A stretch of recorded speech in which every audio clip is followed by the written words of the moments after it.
Badajeando la Noticia, donde Pedro Luna y Carlos del Valle del Río hacen de la política su patio de juegos. Un podcast presentado por Sin Sesgo. Hola, ¿qué tal? Qué gusto saludarlo en este Badajeando número 45. Yo estoy con mi amigo Pedro Luna. ¿Cómo estás, Pedro? ¿Qué tal, Carlos? ¿Bien? ¿Y tú? Bien, muy bien. Con este 45, que además coincide este Badajeando 45 con el segundo debate presidencial. Sí. ¿Cómo lo viste? Vamos a empezar por el debate, Pues, evidentemente. El debate sí creo que es lo más relevante ahorita. Creo que hubo una mejoría muy notoria de parte de Xóchitl Gálvez, Sí. totalmente distinta a como se vio en el primer debate, que estaba nerviosa, incómoda, tensa. Aquí desde el principio se desenvolvió bien, venía con una tarea que era golpear y atacar a Claudia Sheinbaum en diferentes puntos, y creo que ahora, a diferencia de lo que pasó, porque también en el primer debate yo sí creo que hubo unos momentos en que incomodó a Claudia, pero la soltaba. Sí. O sea, no era incisiva, y en esta ocasión no dejó de golpear. No solo no la dejó, sino que también hay que decirlo, como en el fútbol americano, no sé si a ti yo sé que a ti te gusta el fútbol americano, a mí también me gusta el fútbol americano, y los que nos gusta el fútbol americano sabemos que es tan importante tener una buena defensiva, una buena ofensiva, como un buen manejo del reloj. Y el manejo del reloj de Xóchitl fue impecable, porque hacía que Claudia se gastara su tiempo y al final le quedaba un minuto prácticamente para decirle... Sí, o un segundo, o dos, sí, una cosa mínima. No, pero al final ella tenía, claro. Xóchitl Gálvez se quedaba con 40 segundos, un minuto, para decir lo que quisiera. Para decirle hasta de qué se iba a morir, y la otra no podía más que poner su cara, ¿no? Incluso en la insistencia de que le contestara las preguntas, que le dice que ya no tienen tiempo para contestar. Sí, dice, yo te regalo, yo le regalo mi tiempo. Le dice, no se puede.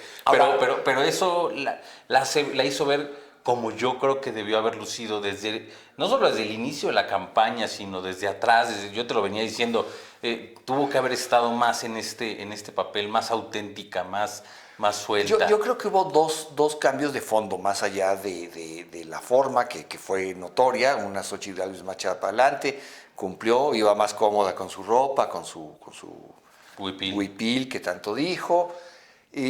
Yo creo que hubo un cambio de fondo. Es decir, en el primer debate, Xóchitl Gálvez, como tú dices, dejaba muy sueltos los argumentos de Claudia. Claudia iba por sus propuestas, pero aquí hubo un cambio importante, Pedro, que no es poca cosa. Aquí, si bien Claudia habló someramente de su proyecto, lo que fundamentó su debate fue la defensa de la Cuarta T y del gobierno de Andrés Manuel. Y que es muy interesante porque, bueno, tú bien sabrás que hubo muchos rumores y trascendidos de que el presidente había llamado la atención a su candidata porque no hubo una defensa. Me defiendes, ¿no? Y lo dijo el presidente cuando se quejó de las preguntas y de que el diagnóstico era totalmente contrario. Y ese es otro punto que a mí en lo personal también encontré un contraste muy fuerte. Las preguntas de este debate, muy malas, muy simplonas, y las preguntas del otro debate eran muy buenas, eran de una profundidad y de un... Sí, yo creo que ahí el presidente al final logró doblegar, ¿no? Doblegar claro. un poco. Esa idea de que salieran en video quienes hacían las preguntas suena muy truqueado, ¿no? Dicen, recibimos 60,000 preguntas, una barbaridad. Y resulta que... Todas en video. Todas en video y todas con la misma lógica de el kiosco del pueblo atrás. Sí. Hubo cuestiones de producción que a mí también me dejan ver, querido Pedro, y me dejan intranquilo. Lo que me comentabas ayer. Que lo platicábamos en el transcurso del debate. De repente sucede que cuando Xóchitl saca uno de estos carteles, que los tres candidatos sacaron los suyos, y cambia la producción y la toma es abierta, y entonces ya se ven los tres templetes, los tres atriles. Y no se alcanza a ver bien. Y no se ve bien. En cambio, antes de ese momento, cuando hablaba un candidato, era toma cerrada él, y de repente cambian a tres. Se me hizo a mí que esto está... Mira, hay cosas que hay que leer entre líneas del debate. Sí. Una de ellas, y que me la hacía ver un colega periodista que cubrió el debate, que estuvo ahí, me hacía ver que las autoridades del INE en lo corto aceptan que las cosas no están fluyendo como ellos quisieran. Sí, no. Y eso es preocupante a un mes de la elección. A un mes de la elección, por primera vez desde el 2000 para acá, creo yo, Pedro, no tenemos una autoridad electoral completamente dueña del proceso. No, con solidez. Y eso se está notando en errores como este, ¿no?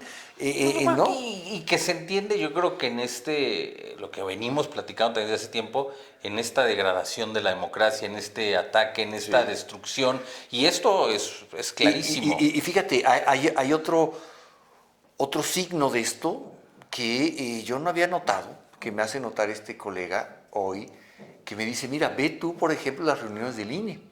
En las reuniones del INE, por primera vez, los consejeros electorales están política e intelectualmente más abajo que los representantes de partido. O sea, vemos el debate que se trae Noroña, con Germán Martínez, con Álvarez de Icaza, con Guadalupe Acosta. Puede no gustarnos, mucho de eso es teatro, pero hay un debate de nivel. A mí me parece que Fernández Noroña es un cirquero, pero el tipo sabe. Sí, no, y es hábil. Sí, es hábil. Y sabe. Y ha leído, o sea, es un tipo que comprende de política. Cultura tiene y entiende, y además... Y la usa para y conoce la política mexicana, que además la política mexicana es peculiar. Es muy peculiar, y él es un actor. Y bueno, todos, desde Germán Martínez, y Álvarez y Casa, Guadalupe Acosta, ahí hay un debate interesante. Pero me hacía ver este colega que por primera vez en los procesos electorales que él ha cubierto, que ha cubierto muchos desde el INE, si te fijas es cierto.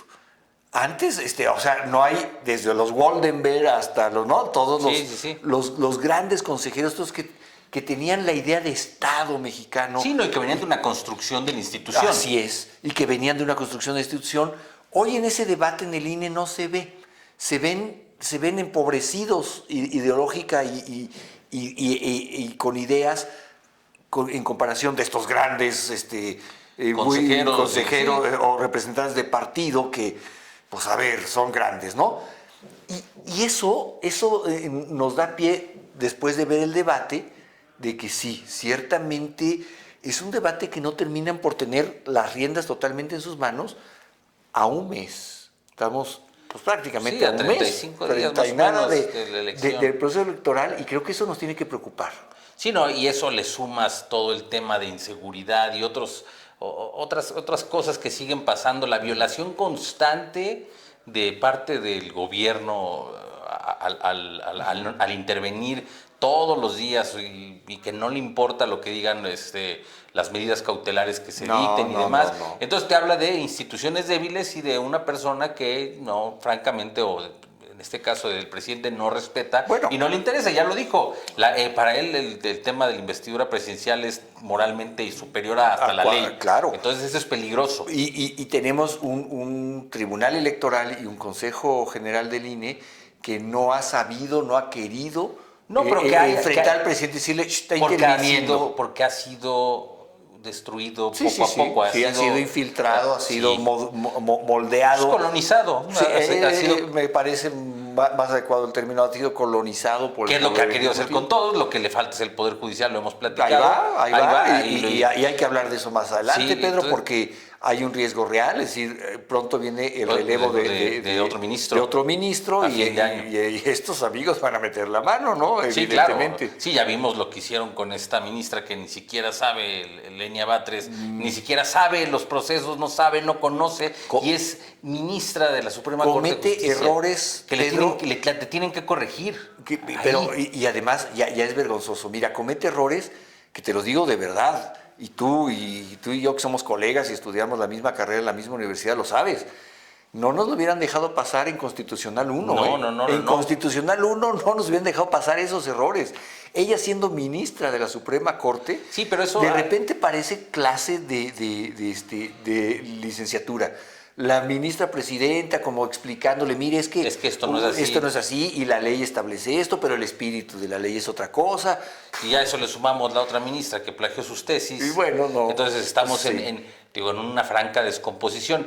Y ahí en ese tema entra yo creo que el tercer personaje del debate, que es Maínez. Ajá. Que sí, leo y veo que algunas personas dicen que qué bueno, porque él sí hizo propuestas y que él sí se dedicó a decir su plan de gobierno. ¿Cómo dijo? I Sí, love you, o sea, ¿no? I love you y demás, pero yo creo que más allá de que sí, pues es muy cómodo ese papel porque él sabe que no va a competir, él sabe que tiene una tarea, él está comprometido con esa tarea porque también se vio que va a golpear. Para eso está ahí, Es para un robar golpeador votos y a para sueldo, golpear. es un golpeador a Y sueldo creo de que Morena. tiene un papel que de verdad es de infamia en la historia, porque está del lado de los que están, o sea, el que hablaba ayer y decía que la carta de su hijo y las intenciones, bueno, yo quiero que después, en unos años, si las cosas suceden como pareciera, entonces, ¿qué le explica a su hijo por qué se van a perder las libertades? Exacto. ¿Y por qué no vamos a hacer un país con libertades? ¿Por qué no va a haber democracia? ¿Y por qué México un día como hoy está retirándose la prueba PISA? Sí, ¿Por qué exacto. no está Además, garantizando la educación de los niños, la calidad de la educación de los sí, como niños, ¿no? es un punto que bien mencionó esta Xóchitl Gálvez, que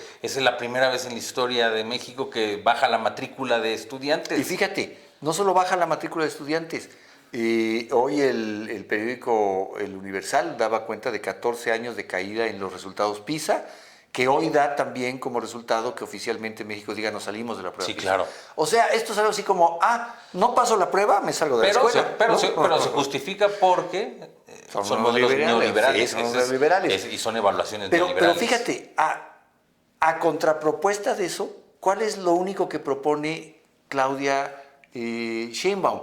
Claudia Sheinbaum, cuando se habló de educación, solamente habló de una cosa: volver a dar becas. Sí. O sea, pareciera que todo es repartir dinero. ¿Y cómo voy a apoyar la educación? Repartiendo dinero. Y ese es otro tema que también se me hace, ahí sí en general, tal vez el único que se atrevió a tocar el tema de la reforma tan necesaria fiscal que hace falta en el país, fue Álvarez Maínez, pero este tema de repartir dinero y de prometer, no hay dinero. No hay dinero. Porque también en alguna intervención Xóchitl lo dijo, se acabaron el dinero. Bueno, pero aquí hay que tener cuidado, porque Xóchitl Gálvez ha caído en el mismo juego de yo te voy a dar la tarjeta de no sé qué. Y que va a quitar y te voy a quitar impuestos impuestos y les voy a dar dinero a todos.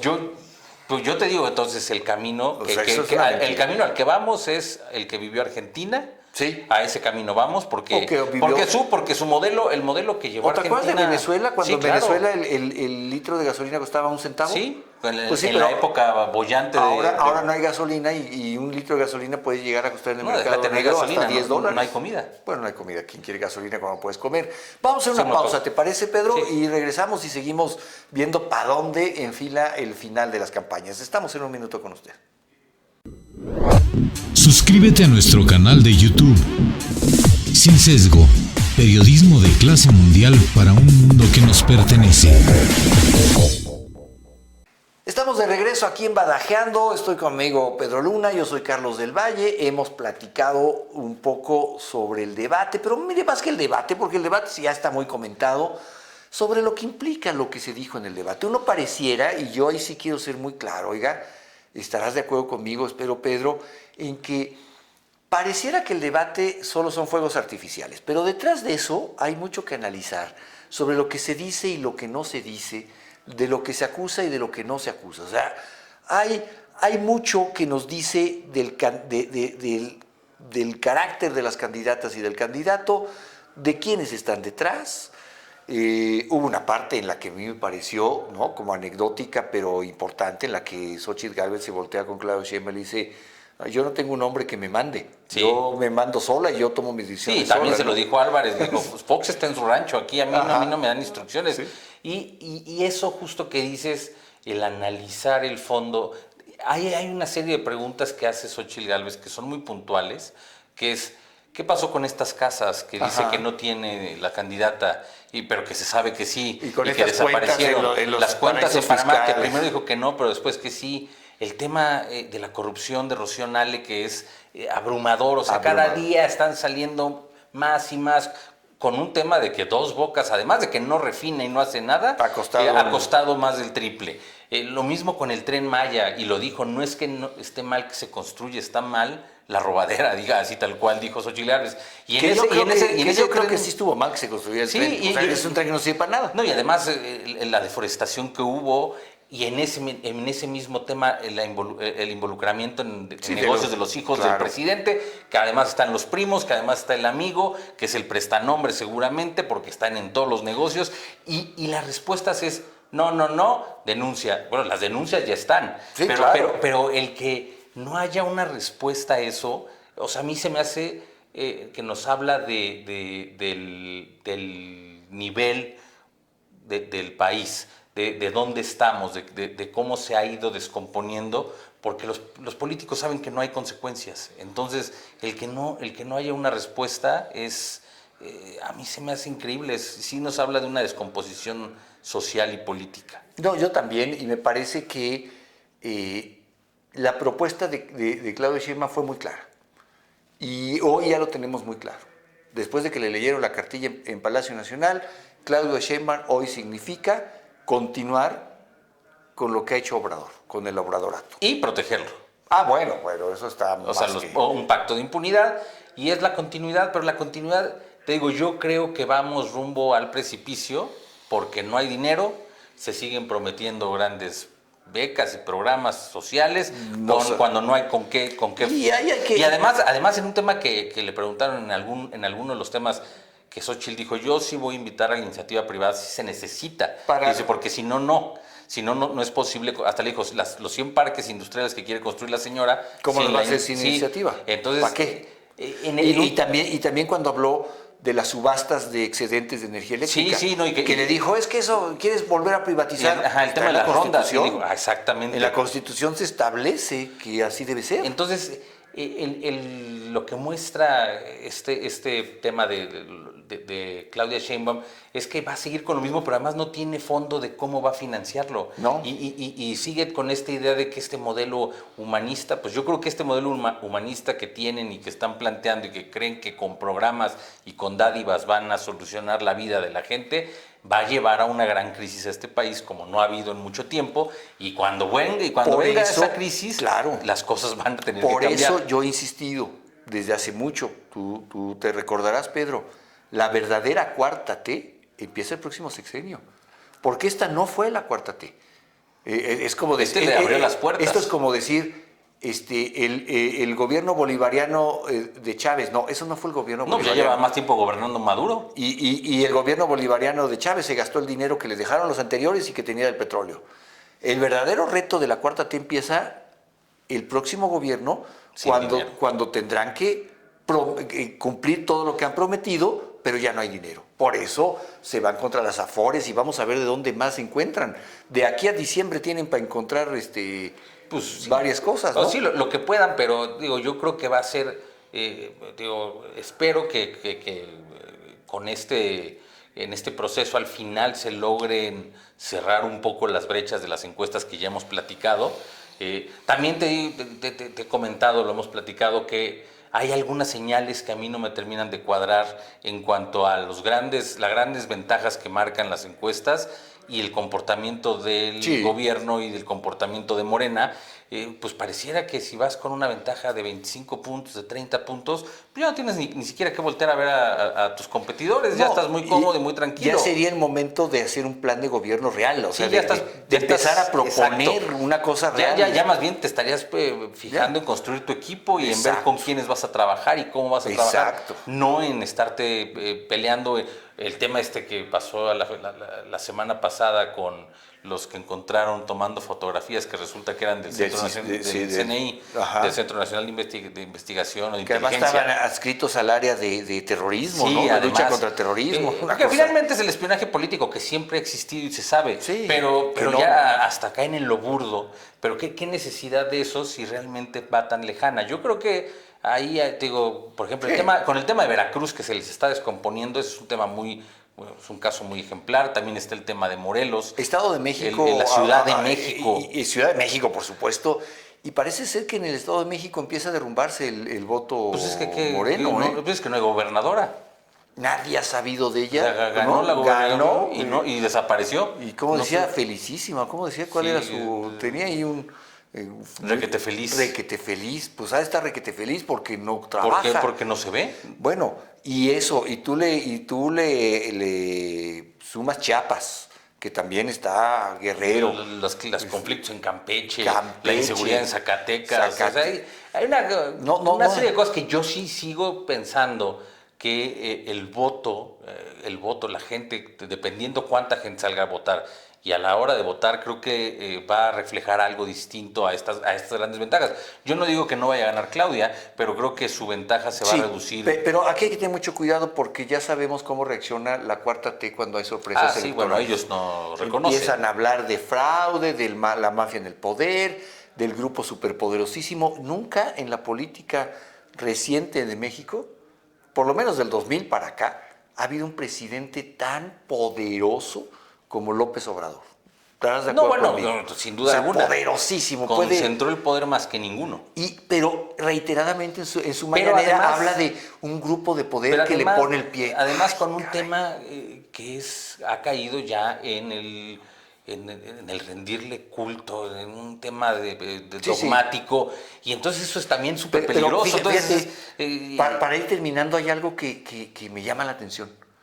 Un hombre así, con un ego como el que tiene el presidente Obrador, con un séquito de adoradores como los que tiene el propio presidente, me llamó la atención, Pedro, que anunciara la cancelación de su gira de despedida. Sí. Y a cambio dijo, no, pues voy a tener una reunión en el Zócalo. Su informe. Su último informe. Pero él ya, y se me hacía muy lógico con su perfil, ya lo veía yo estado por estado llenando plazas diciendo me debo al pueblo y le cumplí al pueblo. No creo que en todos lugares lo vayan a recibir bien, además. Y creo que ya deben de saberlo. ¿Qué informes habrá leído el presidente que mataron su ego de irse a despedir como el gran prócer de la 4T? Lo que pasó en Chiapas, que le pasó a Claudia Sheinbaum, que ella fue a preguntar sobre la salud pensando que creía realmente que estamos como Dinamarca. ¿Les falta algo? Le preguntó. Sí, pues todo. O sea, entonces, eso es vivir en un país en el que no sabes. Sí, estar totalmente lejos de la realidad. Yo creo que otro punto antes de terminar que va a ser muy importante para la definición del resultado electoral va a ser los porcentajes del padrón electoral de la gente que salga a votar. El máximo que hay registrado fue el del 94, no cuenta porque sabemos que era un sistema todavía muy de partido, que tenía el 77% de votación. Pero aquí a partir del 2000, el más alto justamente fue en el 2000 con 63.97 El 2000 sigue siendo el más alto. Sigue siendo el más alto, seguido por el 2018 con el 63.42. Yo creo que si se vota la gente arriba del 60% al 65%, es una buena participación y creo que eso va a ir en detrimento del partido gobernante porque eso es natural. Hay estudios que muestran cómo esta brecha se va cerrando conforme la participación ciudadana va aumentando. Entonces una baja participación beneficia al voto oficial, al oficialismo, porque tienen un voto duro que se va a salir a votar sí o sí. Y corporativista y demás. Claro. Bueno, mi querido Pedro, lo que ya no tenemos es tiempo, pero bueno, seguiremos pendientes de lo que suceda en el país, seguiremos siendo badajeandos. Muchas gracias por escucharnos. Ahí estamos en contacto. Y bueno, pues muchas gracias. Hasta la próxima. Gracias. Yo soy Carlos del Valle. Yo soy Pedro Luna. Hasta luego. Adiós. Hasta aquí Badajeando la Noticia, donde Pedro Luna y Carlos del Valle del Río hacen de la política su patio de juegos. Un podcast presentado por Sin Sesgo.